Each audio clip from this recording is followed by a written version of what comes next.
Do you mind? Some of us are trying to win a war here." Captain Eva Rostova's voice was as sharp and sterile as the room around her. It was a place of cool blues and muted grays, a cavern of glowing screens where data streams flowed like digital rivers. In the center, a holographic map of some remote, contested mountain range pulsed with tactical overlays. The only warmth in the entire Strategic Operations Center came from the thermal carafe in Thomas Whitfield's hand. At 78, Thomas moved with a quiet economy that the young, caffeinated minds in the room mistook for slowness. He was a ghost in their machine, a civilian contractor hired to perform the simple analog task of keeping the coffee fresh and the mugs full. He was part of the background, as unnoticeable as the low hum of the servers or the filtered, recycled air. He said nothing in response to Captain Rostova's barb. He simply moved to her station, his reflection a stooped, blurry figure in the dark glass of her monitor. He reached for her empty mug. "Just leave the pot," she said, not looking up from her screen. "We'll serve ourselves. It's faster." Lieutenant Mark Chen, a prodigy fresh from MIT, smirked from the adjacent console. "The algorithm's running a new predictive model on enemy movement, Captain. We can't afford a latency of 2 minutes for a coffee run." The two of them shared a brief, knowing glance. It was a joke at his expense, but Thomas felt no sting. He had heard variations of it for the past 3 years he'd worked here. He was the old man, the relic, the human equivalent of a dial-up modem in a fiber-optic world. To them, he was just the coffee guy. He placed the steaming carafe on a heat-resistant coaster beside Rostova's keyboard and began his slow, deliberate retreat. His shoes, soft-soled and worn, made no sound on the polished concrete floor. He moved along the periphery of the room, his gaze sweeping over the controlled chaos. He saw the intricate dance of information, the flickering icons representing battalions, drone surveillance feeds, and encrypted communications. He understood more than they could ever imagine. The room was a symphony of controlled tension. At the head of the immense tactical table stood General Marcus Thorne, a man carved from granite and resolve. He was in his late 50s, his Army Green Service uniform immaculate, his presence a gravitational force that held the entire operation together. He hadn't spoken in 10 minutes, his eyes fixed on the holographic terrain, processing 1,000 variables at once. Thomas continued his circuit. He refilled the mug of a young sergeant who nodded his thanks, his eyes never leaving his screen. He passed another analyst who was rubbing his temples, the stress of the operation a visible aura around him. Thomas knew that look. He had worn it himself for more years than these young officers had been alive. As he neared Chen's station again, the lieutenant leaned back, stretching his arms over his head. "The intel from the drone is good, but it's too passive. We need eyes on the ground. Real-time human intelligence. The kind of old-school stuff they wrote about in textbooks." Rostova scoffed without looking away from her monitor. "Human intel is messy. It's slow. It gets people killed. Let the tech do the heavy lifting. We have thermal, we have satellite, we have signals intelligence. The only thing we need a person for is to pull the trigger when the computer tells them to." "Still," Chen mused, his eyes flicking toward Thomas, who was quietly collecting empty sugar packets. "You have to wonder what it was like back then. Guys with muddy faces and a compass, trying to figure this stuff out." He gave a dismissive little laugh. "Probably why it took them 20 years to do what we can now do in 20 days. The comment hung in the air, thick with the arrogance of youth. It was a casual dismissal of entire generations of soldiers, a footnote in their own self-aggrandizing story. Thomas's hand paused for a fraction of a second over a crumpled napkin. His back was to them, and his face remained impassive, a mask of calm service. But inside, a distant drum began to beat, a faint echo from a world of mud and rain and fear. He felt a familiar placidness settle over him, the same calm he'd once found in the heart of a storm. They didn't know, they couldn't. To them, history was a data point, a lesson to be optimized. To him, it was the earth he still felt beneath his feet, the ghosts of friends who still walked beside him. His gaze drifted to the general. Thorne was still locked onto the map, but Thomas saw a subtle tightening in his jaw. The general had heard the exchange. In a room this sensitive, every word was a piece of data, every intonation a potential signal. Thomas gathered the last of the disposables and turned to leave. As he passed Rostova's station, she finally looked up, her eyes narrowing not at him but at his wrist. He wore a simple, unadorned leather band, darkened with age and sweat, cracked like old earth. It was a starkly personal, organic object in this world of metal and light. "What is that anyway?" she asked, her tone a mix of curiosity and disdain. "Some kind of retro fitness tracker?" Chen leaned over to look. "Looks like something my grandpa would wear, a relic from the Stone Age." Thomas stopped. He looked down at the band of leather encircling his thin, veiny wrist. It wasn't a tracker. It wasn't a fashion statement. It was a promise. It was a memorial. The sterile blue light of the war room flickered, and for a heartbeat it was replaced by the strobing green of a Huey's interior light. The hum of the servers became the deafening whump whump whump of rotor blades slicing through thick, humid air. The scent of coffee was washed away by the smell of jet fuel, ozone, and wet jungle rot. He felt a phantom weight on his back, the familiar heft of a PRC-77 radio, and the cold steel of his rifle in his hands. A young man's face, barely 20 and smeared with camo paint, flashed before his eyes. The boy was gripping his wrist, pressing this very leather band into his palm. "You make it back," the boy had said, his voice nearly lost in the noise of the helicopter. "You tell them what happened here." The vision vanished as quickly as it came. He was back in the command center. He was just Thomas, the coffee guy. He looked from the leather band up to Captain Rostova's impatient face. "It's just an old bracelet," he said, his voice quiet and even. "Right," she said, turning back to her screen, her interest already gone. "Well, try not to get it caught in any of the equipment." Thomas gave a slight, almost imperceptible nod and continued his slow walk toward the door. The confrontation was over, a minor skirmish in a war of generational divides, of seen and unseen worlds. He had weathered it, as he had weathered so many things. He was invisible, and in his invisibility there was a kind of peace. But someone had seen, across the room, Sergeant First Class Miller, a career NCO with eyes that missed nothing, had watched the entire exchange. Miller was a bridge between the worlds. He was old enough to have been trained by men who fought in the desert, but young enough to be fluent in the digital language of modern warfare. He respected the general, he understood the sharp intellect of the young officers, and he revered the quiet dignity of the old man who served them coffee. He saw the casual cruelty, the thoughtless condescension. It wasn't a violation of protocol or a breach of regulations. It was a failure of something more fundamental, a failure of respect. It gnawed at him. He looked from Thomas's retreating back to General Thorne. The general was now looking away from the holographic map. His gaze was distant, his mind clearly working on two separate tactical problems at once, the one on the screen and the one unfolding in his own command center. Miller saw his chance. He caught the general's eye and gave a subtle, almost imperceptible shake of his head. It was a tiny gesture, a silent signal from one soldier to another. It said, "This isn't right, sir." General Thorne's eyes held Miller's for a long moment. An entire conversation passed between them in that silent gaze. Then, the general's focus shifted. It moved past the captains and the lieutenants, past the glowing screens and the data streams. His eyes, sharp and analytical, landed on the old man shuffling toward the exit. He truly looked at him for the first time, not as a functionary, not as part of the room's furniture, but as a man. He saw the slight limp Thomas tried to hide. He saw the faint silvery scar that cut through his left eyebrow. He saw the way he held his shoulders, not stooped by age but squared with a discipline so old it had become part of his bones. He saw the practiced calm in his eyes, a stillness that didn't come from a quiet life, but from surviving a loud one. The general's mind, a repository of military history and classified files, began to churn. He'd seen that face before, not in person, in a file that was 200 pages long, redacted to the point of being almost unreadable, a file that spoke of a legend, a ghost who operated in the shadows of a war that was now just a chapter in the textbooks Chen and Rostova had studied. The name on the file was Thomas Whitfield. The operation was codenamed Project Nightwolf, a ghost who went behind enemy lines, alone for weeks at a time, a man who could map enemy tunnel systems by the feel of the ground beneath his feet, a signals expert who could turn an enemy's own radio network against them, feeding them phantom troop movements that sent whole divisions on wild goose chases while his own comrades slipped through their lines untouched. The file spoke of a single operative who had dismantled an entire enemy intelligence network, saved a besieged firebase from being overrun, and walked out of the jungle with intel so crucial it changed the strategic course of the war in that entire sector.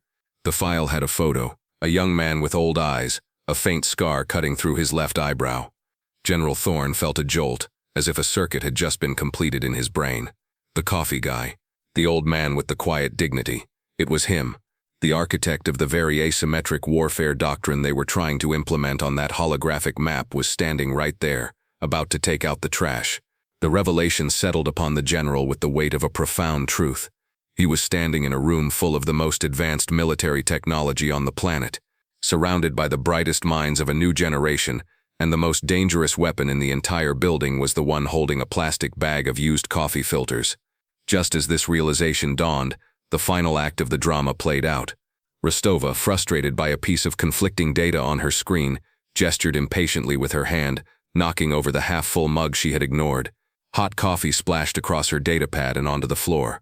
"Damn it," she hissed, snatching the device up and frantically wiping at it with a sleeve. Her glare shot toward Thomas, who had paused at the sound. "See what you did? You were distracting me. Get over here and clean this up. And be careful. This is classified military hardware, not a dinner plate. This is exactly what I was talking about. We need to focus here," Chen chimed in, rising from his chair. "He's a liability, Captain. Maybe we should have him replaced with a vending machine. It would be more efficient." The accusation was absurd. Thomas had been 10 feet away, but they needed a target for their frustration, a scapegoat for the friction of their high-stakes work, and the old man was the easiest one they could find. They were pushing him past redemption, their arrogance a blinding light that prevented them from seeing the precipice they were dancing on.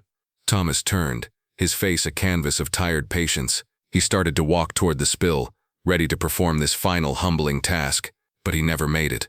A voice cut through the air, low and resonant, yet powerful enough to stop every bit of motion in the room. It was not a shout, it was a pronouncement. "Captain Rostova." General Thorne had spoken. Every head in the room snapped toward him.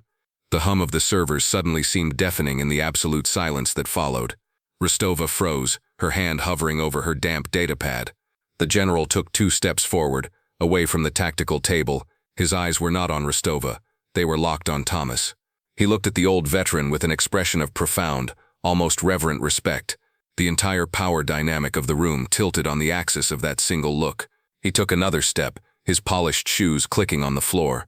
The sound was like a judge's gavel. Then he spoke again, his voice clear and carrying to every corner of the room, a single word that landed like a thunderclap. "Nightwolf." Thomas stopped dead in his tracks. That name, he hadn't heard that name spoken aloud in almost 50 years. It was a key, unlocking a door in his mind he had kept bolted shut for decades. The war room, the general, the arrogant young officers, they all melted away for a second. He was back in the jungle, the call sign crackling over the radio, a lifeline and a death sentence all in one. He slowly turned to face the general. Their eyes met across the room, 2 soldiers from different eras, connected by a thread of shared history and sacrifice. General Thorne's face was unreadable, but his eyes held a universe of understanding. "It's been a long time, Sergeant Major," he said, his voice now softer, filled with a deference that stunned the room into a state of suspended animation. Rostova's mouth was slightly agape. Chen looked as if he'd been struck by lightning. The general took another step forward and stood before Thomas. He was a good 6 inches taller, a commanding figure in a perfect uniform, but in that moment he seemed to be the one standing in the presence of greatness. "I read your file when I was a young lieutenant at Fort Huachuca," Thorne said, his voice a low personal address that everyone else was privileged to overhear. It was required reading for advanced intelligence officers. Most of it was blacked out, but what was left told a story. He turned his head slightly, his gaze sweeping over the frozen figures of Rostova and Chen. "You two are running predictive models based on enemy movement. You're trying to anticipate insurgent behavior in the Zargan Valley." He pointed to the holographic map. "That doctrine you're using, the one you learned at West Point? The Thorne Doctrine they call it in the manuals? They named it after me because I was the one who wrote it down, but I didn't invent it." His gaze returned to Thomas. "I learned it from this man's after-action reports. I learned it from the legend of a single operative who went by the call sign Nightwolf." He began to recite Thomas's history as if reading from a sacred text. "Operation Iron Shadow, 1968. Went into the Ashau Valley alone, with a radio and a week's worth of rations. He came out a month later with a complete map of the NVA supply lines, the location of 3 command bunkers, and the enemy's entire order of battle. The intelligence he gathered saved the 101st Airborne's 3rd Brigade from walking into what would have been the biggest ambush of the entire war." The general's voice grew stronger, filling the room with the weight of forgotten history. "Operation Silent Talon, 1969. He located and identified a captured American pilot who was officially listed as killed in action. He didn't have a rescue team. He didn't have air support. He went in, neutralized 6 guards without firing a shot, and carried that pilot on his back for 2 days through enemy territory to an extraction point." He took a breath, letting the words sink in. Rostova's face was completely drained of color. Chen was staring at Thomas as if he were seeing a monument. He was the first to pioneer the very signals intelligence techniques that your entire careers are built on, the general continued, his voice now cold and hard as he looked back at his junior officers. Except he did it with copper wire, a stolen radio, and an ear for dialect. He didn't have an algorithm. He was the algorithm. He turned back to Thomas, his posture shifting. Sergeant Major Whitfield holds the Distinguished Service Cross, 3 silver stars, 4 bronze stars for Valor, and a Purple Heart. The only reason he doesn't have the Medal of Honor is because his most significant actions are still, to this day, too highly classified to be made public. General Thorne paused, letting the silence stretch. Then he did something that no one in the room had ever seen him do. He drew himself up to his full height, his back ramrod straight. His movements were crisp, precise, and filled with a profound sense of ceremony. "Room," he barked, his voice the pure, uncut command of a 4-star general. A 10 hut. Instinct and training took over. Every uniformed person in the room, from Captain Rostova to Sergeant Miller, snapped to the position of attention. The sound of 20 pairs of heels clicking together echoed in the cavernous space. General Thorne faced Thomas Whitfield, the old man in the simple civilian clothes. He raised his hand in a slow, perfect salute. "Permission to thank you for your service, Sergeant Major," the general said, his voice thick with emotion. "It is an honor to be in your presence." Thomas looked at the general, then at the young, stunned faces of the soldiers standing at attention for him. A lifetime of buried memories, of pain and pride washed over him. He slowly straightened his back, the years seeming to fall away from his shoulders. He was no longer the coffee guy. He was Sergeant Major Thomas Whitfield. He was Nightwolf. He gave a slight, dignified nod. "At ease, General," he said, his voice raspy but firm. The salute was the final blow to the arrogance of the young officers. It was a public and undeniable recalibration of the universe. The man they had dismissed as a slow-moving servant was in fact a titan of their profession, a foundational pillar of the very institution they served. The shame was a palpable force in the room. General Thorne held his salute for a moment longer before slowly lowering his hand. He turned to Rostova and Chen, his eyes like chips of ice. "You two," he began, his voice dropping back to a dangerously quiet level, "are a disgrace. You stand in a room named for heroes, operating on principles forged by giants, and you can't see the one standing right in front of you because you are blinded by your own perceived brilliance." He took a step toward them. "You see a man serving coffee. I see the man who wrote the book on how to survive in a hostile environment with nothing but your wits. You see an old man with a trinket on his wrist. I see a warrior who has sacrificed more for this country than you can possibly comprehend. Your focus isn't on the mission, it's on your own egos. You are relieved of duty, effective immediately. Report to my adjutant. You will be reassigned." Rostova's face crumpled. Chen just stared at the floor, his confidence shattered. General Thorne turned back to Thomas, his expression softening. "I apologize, Sergeant Major, for my officers, for their lack of respect." Thomas looked at the 2 young officers, seeing not arrogance anymore, but the raw, stinging humiliation of a lesson learned the hard way. He felt a pang of something like pity. "There's no need, General," Thomas said, his voice quiet but carrying the weight of earned wisdom. "They're good soldiers, smart, dedicated. They're just focused on the future. It's easy to forget the past when you're trying to build what comes next." He offered a small, forgiving smile. "That's what we taught them to do.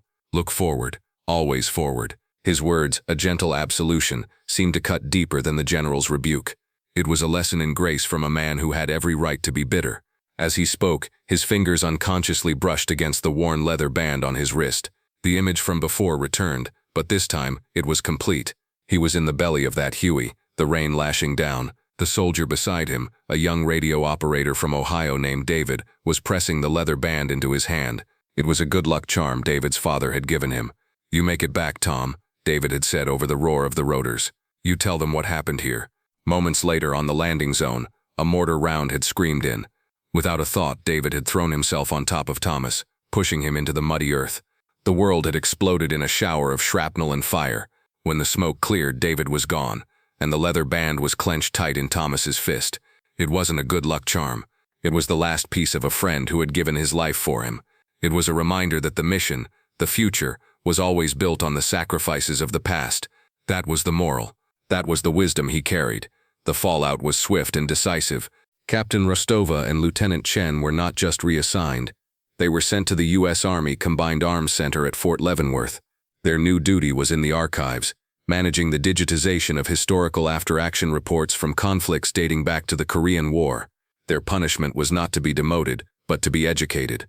For 8 hours a day, they were ordered to read the stories of the men they had so easily dismissed, to learn the history that bled and fought and died so they could have the luxury of commanding drones from an air-conditioned room. A formal written apology from the command was delivered to Thomas Whitfield, along with a newly mandated training module for all personnel at the facility on the U.S. Army's Living Legends program. 3 months later, Rostova was in the base library, sifting through a dusty file on long-range reconnaissance patrols. She looked up and saw Thomas sitting at a nearby table, reading a novel. He was no longer serving coffee. The general had insisted he take a position as a civilian historical consultant for the command, a role he had quietly accepted. Her heart pounded in her chest. She took a deep breath, stood up, and walked over to his table. He looked up as she approached, his eyes calm and without a hint of judgment. "Sir," she began, her voice barely a whisper. "Mr. Whitfield," he nodded slightly. "Captain, I just wanted to say, I'm sorry," she stammered, the words feeling clumsy and inadequate. "What I said that day, how I acted, there's no excuse. I was arrogant, and I was wrong. I've been reading the reports about you, about men like you. He looked at her, truly looked at her, and saw not the sharp-tongued officer, but a young woman humbled by a necessary truth.